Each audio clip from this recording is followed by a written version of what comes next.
سورۃ المؤمنون آیت نمبر 53. اعوذ باللہ من الشیطان الرجیم بسم اللہ الرحمن الرحیم. فتقطعوا امر بینہم زبرا، لیکن کاٹ کر انہوں نے دین کی وحدت کو اختلاف کے ذریعے پارا پارا کر دیا. یعنی یہ کانٹیکسٹ چل رہا ہے پیچھے سے کہ تمام جو انبیاء تھے ان کی دعوت ایک ہی تھی، لیکن بعد میں ماننے والوں نے اس دعوت کے اندر جو ہے وہ اختلاف پیدا کر کے فرقے بنا لیے. کل حزب بما لدیہم فرحون، اور ہر ایک گروہ اس بات پر خوش ہے جو اس نے پکڑا ہوا ہے. یہ تعویل خاص کے اعتبار سے یہ آیت جو ہے سورۃ المؤمنون آیت نمبر 53، کل حزب بما لدیہم فرحون، ہر گروہ اس پر خوش ہے جو اس کے پاس ہے. تعویل خاص کے اعتبار سے یہ آیت جو ہے وہ یہود و نصارہ کے بارے میں ہے. ان کو یہ مان تھا کہ ہم جن لوگوں کے ساتھ ہماری نسبت ہے، ہم ابراہیمی ہیں، ابراہیم علیہ السلام قیامت والے دن ہمارے مددگار ہوں گے، عیسیٰ علیہ السلام ہمارے مشکل کشا ہوں گے، حضرت موسیٰ علیہ السلام ہمیں بچا لیں گے. یہ ان کے عقائد و نظریات تھے. اور پھر ان کے اندر بھی آگے فرقے تھے. یعنی اس وقت تو کرسچنز کے اندر جو مین دو عقائد تھے وہ پروٹیسٹنٹ جو آج کل کے ماڈرن ہیں، اس وقت وہ جیکوبائٹس یعنی یعقوبیہ کہلاتے تھے، جو عیسیٰ علیہ السلام کے لیے ڈیوینٹی کلیم کرتے تھے، ان کو خدا مانتے تھے. اور دوسرے جو تھے وہ کیتھولک تھے، وہ آج بھی موجود ہیں، اکثریت انہی کی ہے، جو حضرت عیسیٰ علیہ السلام کو اللہ کا بیٹا مانتے ہیں. تو اللہ تعالیٰ نے ان کا رد کیا سورۃ المائدہ کے اندر بڑی ڈیٹیل کے ساتھ. مسئلہ نمبر 90 میرا ریکارڈ ہے، یہود و نصارہ کو قرآن حکیم کی دعوت حق کے نام سے. اس میں نے کراس ریفرنس کے طور پہ تمام آیات کوٹ کی ہیں اسی کانٹیکسٹ میں. تو وہ بھی آپس میں ایک دوسرے کو گمراہ سمجھتے تھے، اور جس کے پاس جو چیز تھی وہ اس کے اوپر خوش تھا. اسی طریقے سے یہودی تھے، وہ اس بات کے اوپر خوش تھے کہ ہم اللہ تعالیٰ کے محبوب اور لاڈلے ہیں، بنی اسرائیل کے اوپر من و سلوہ نازل ہوا، ہماری یہ کوالٹیز ہیں. اور معذرت کے ساتھ سیم وہی بیماری اس امت کے اندر بھی موجود ہے. صحیح بخاری اور صحیح مسلم کے متفقن علیہ حدیث ہے، اور مشکات میں بھی آپ کو تیسری جلد کے اندر لوگوں میں تغیر اور تبدل کا بیان، اس میں آپ کو پہلی فصل میں بخاری اور مسلم کے ریفرنس سے یہ حدیث مل جائے گی کہ آپ صلی اللہ علیہ وآلہ وسلم نے فرمایا تم بھی اگلے لوگوں کی راہ پر چل پڑو گے، قدم بقدم بالشت بر بالشت. اگر اگلے لوگوں میں سے کوئی گوہ کے سوراخ میں داخل ہوا تو تم بھی وہی کام کرو گے. صحابہ اکرام علیہم رضوان نے پوچھا یا رسول اللہ صلی اللہ علیہ وآلہ وسلم، کیا یہ جو اگلے لوگ گزر چکے ان سے مراد یہود و نصارہ ہیں؟ آپ نے فرمایا صلی اللہ علیہ وآلہ وسلم کہ اگر وہ لوگ مراد نہیں تو پھر کون سے لوگ مراد ہیں؟ سیم بیماریاں، سیم جو عقائد و نظریات کی گمراہیاں ہیں وہ اس امت کے اندر بھی آئیں گی، نعوذ باللہ من ذالک. اور ان میں سے ایک یہ بھی تھی کل حزب بما لدیہم فرحون، ہر گروہ اس کے اوپر خوش ہے جو اس کے ہاتھ میں ہے. اس کو ذرا آپ انالیسس کرنا شروع کریں اپنی امت کا. یعنی ہماری امت کے اندر ایک بہت بڑی دو تفریقیں اہل سنت اور اہل تشیع کی ہو گئی شروع ہی میں. اور وہ ڈویژنز آپ دیکھیں وہ آج تک وہ رکھنا فل نہیں ہو سکا. دونوں طرف سے زیادتیاں ہوئی، اور اہل سنت نے اہل تشیع کے مقدمے کو سمجھنے کی کوشش نہیں کی، اہل تشیع نے اہل سنت کے مقدمے کو سمجھنے کی کوشش نہیں کی. اس کی وجہ سے دونوں ایکسٹریمز کے اوپر چلے گئے.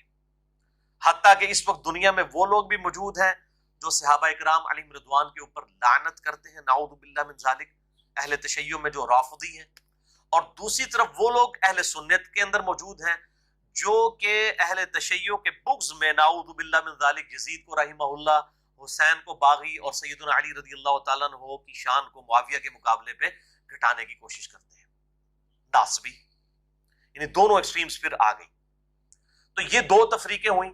اب اگر ان کے پاس آپ جائیں نا تو سیم آپ کو یہ چیز نظر آئے گی، کل حزب بما لدیہم فرحون، ہر گروہ اس کے اوپر خوش ہے جو اس کے ہاتھ میں ہے. یعنی اہل تشیع سے آپ جا کر ملیں گے، وہ کہیں گے جی آپ ہم سے کیا پوچھتے ہیں؟ صحیح مسلم میں 4 حدیثیں ہیں فضائل علی والے چیپٹر میں، انٹرنیشنل نمبر کے مطابق 6225 سے 6228 تک، کہ آپ صلی اللہ علیہ وسلم نے فرمایا میں 2 چیزیں چھوڑ کے جا رہا ہوں، قرآن اور اہل بیت. وہ ڈیٹیل سے حدیث ہے، میں اب ٹائم نہیں ہے کہ اس کو بیان کروں. وہ کہتے ہیں ہم نے تو اہل بیت کو پکڑا ہوا ہے.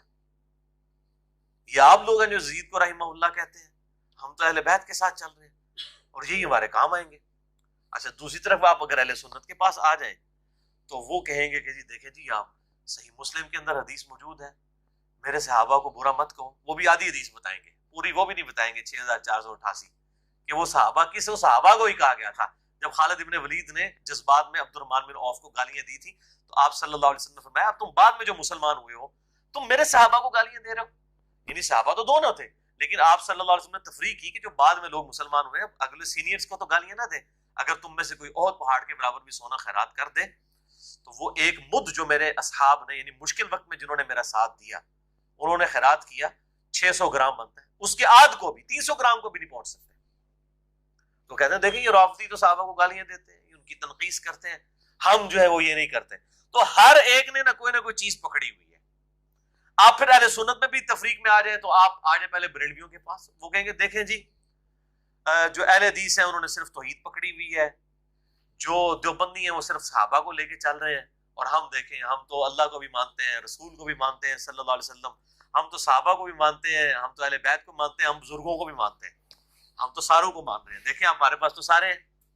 اچھا آپ دیوبند کے پاس جائیں گے وہ آپ کو کہیں گے جی ٹھیک ہے بریلوی مانتے ہیں لیکن یہاں وہ جو ہے شرک کر جاتے ہیں، ان میں یہ خرابیاں موجود ہیں، ہم دیکھیں ہم صحابہ کو مانتے ہیں. ٹھیک ہے جی. اور اہل حدیث کے پاس آئیں گے وہ کہیں گے جی اصل بنیاد تو توحید ہے، دیکھیں کہ ہم دیکھیں توحید کو مان رہے ہیں، اصل چیز یہ ہے، یہ باقی لوگ تو توحید کے اندر کمزور ہیں. یعنی انہوں نے اب یہ سمجھ لیا اب توحید آ گئی، اب باقی چیزوں کی ضرورت ہی کوئی نہیں. یعنی ہر ایک نے نا، یعنی شیعہ نے سمجھ لیا کہ محرم کے اندر ہم نے جلوس نکال لیے، اپنی ایفیلیشن شو کر دی، اب ہمیں اور پورا سال کوئی کام کرنے کی ضرورت نہیں. بریلویوں نے سمجھ لیا ہمیں میلاد کے اندر جلوس نکال کے عشق رسول کا تقاضا، وہ کہتے ہیں دیکھ لیں جس کو محبت تھی وہ آج نکلا ہوا ہے 12 ربیع الاول پہ. جو لوگ بکس رکھنے والے تھے آج گھروں میں بیٹھے ہوئے ہیں، الٹا اس کو بدعت کہہ رہے ہیں. اب انہوں نے ہر چیز ایک اینالوجی فٹ کی ہوئی ہے، اور کل حزب بما لدیہم فرحون، ہر گروہ اس کے اوپر خوش ہے جو اس کے پاس ہے.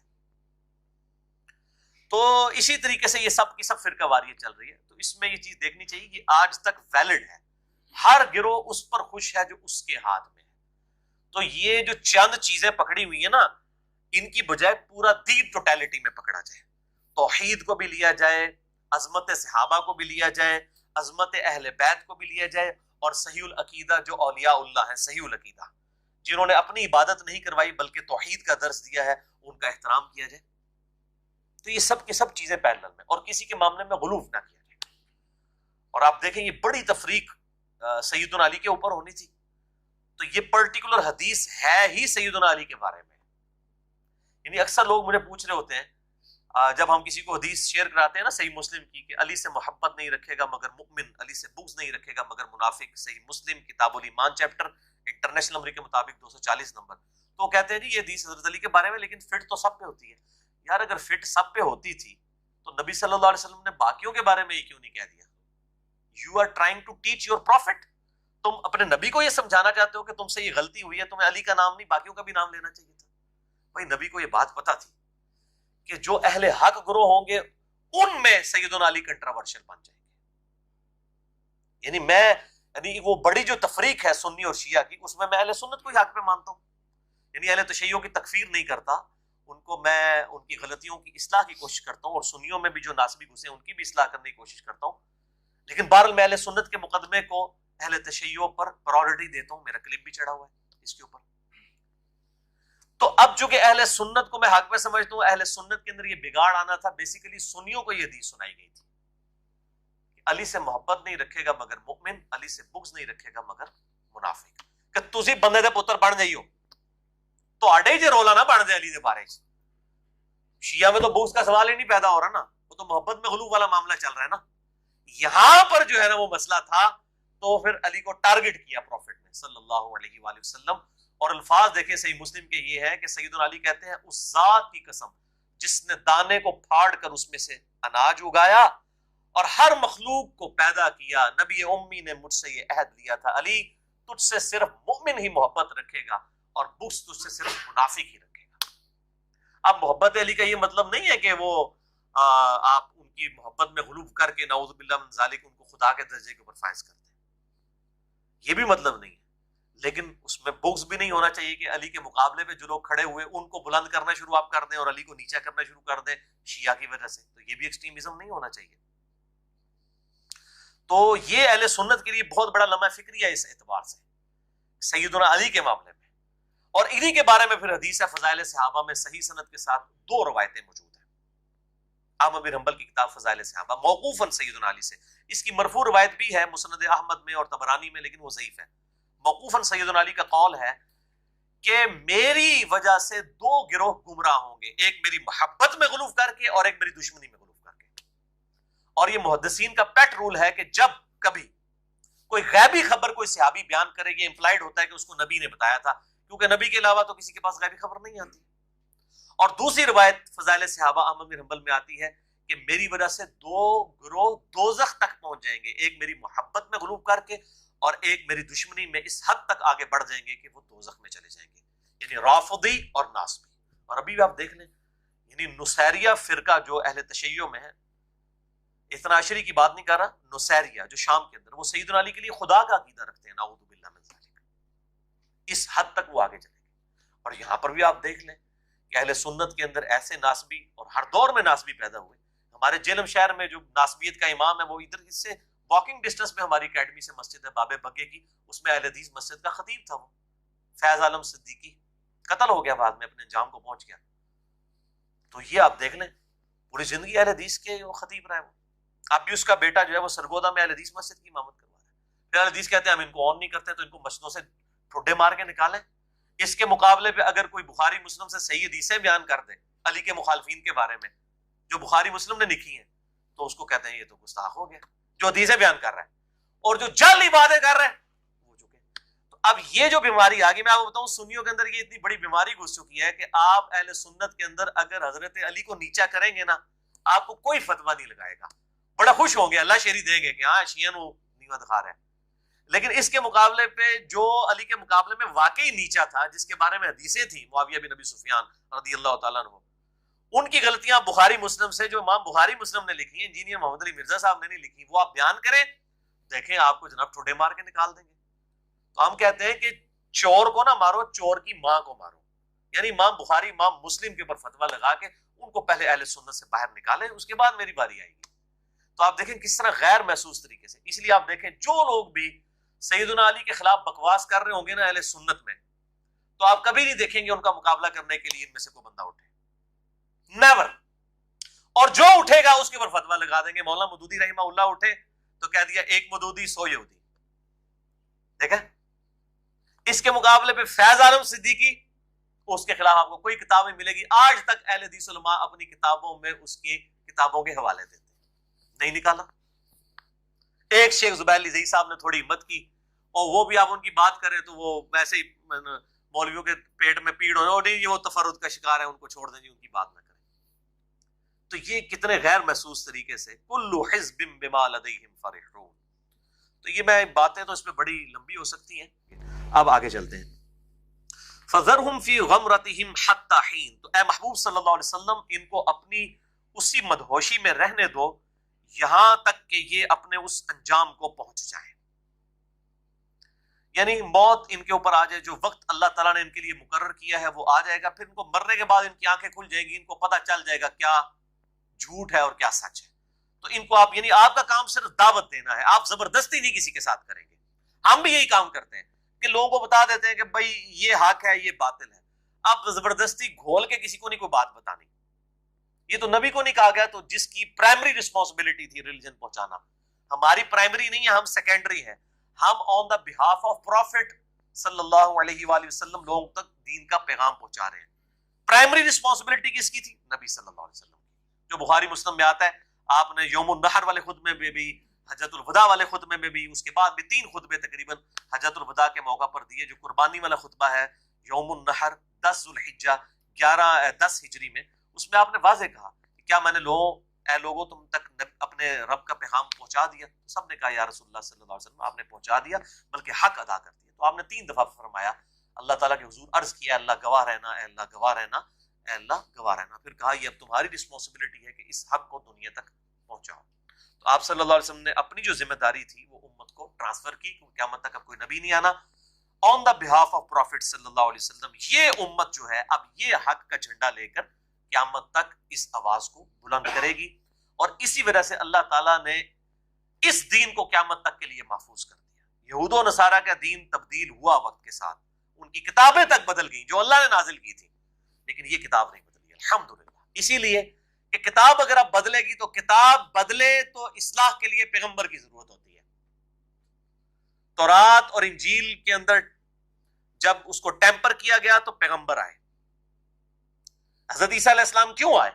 یہودیوں نے دین میں تبدیلیاں کر دی تھی، عیسیٰ علیہ السلام کے ریلیجن میں تبدیلیاں ہوئی، نبی صلی اللہ علیہ وسلم میں اگر آپ کے دین میں اب تبدیلیاں ہوں گی تو پھر نیا پیغمبر، تو وہ تو اب واضح اعلان ہو چکا ہے سورۃ الاحزاب کی آیت نمبر 40 میں، ما کان محمد ابا احد من رجالکم ولکن رسول اللہ وخاتم النبیین۔ خاتم بھی ہے، نبوت کی مہر بھی ہے، اور خاتم بھی ہے، احادیث میں خاتم بھی لفظ آیا ہے، یعنی سلسلہ نبوت کو ختم کرنے والے۔ اور مہر اس اعتبار سے ہے کہ مہر ڈاکومنٹ کے اینڈ پہ لگتی ہے، اس کے بعد اگر ڈاکومنٹ میں ایک لفظ بھی ایڈ کیا جائے وہ جرم ہوتا ہے۔ مہر کا مطلب ہے سیل آف دا پروفٹ، ویسے بھی کوئی لفافہ ہے اس کے اوپر بھی سیل لگائی جاتی ہے، اس میں اب کوئی چیز آپ ڈال نہیں سکتے۔ مثلا نمبر 40 میرا اس پہ ختم نبوت میں ریکارڈڈ ہے، قادیانیوں کی بدعقیدگی اور ان کی اس کی اصلاح کے لیے۔ تو یہ اب امت نے یہ کام کرنا ہے، تو اے نبی چھوڑ دیجئے ان کو ان کے حال پر۔ میں جب آواز دیتا ہوں وہ کہتے آ رہا ہوں میں جب آواز دیتا ہوں وہ کہتے آ رہا ہوں میں، یہی میرا تعارف ہے، گدائے مصطفیٰ ہوں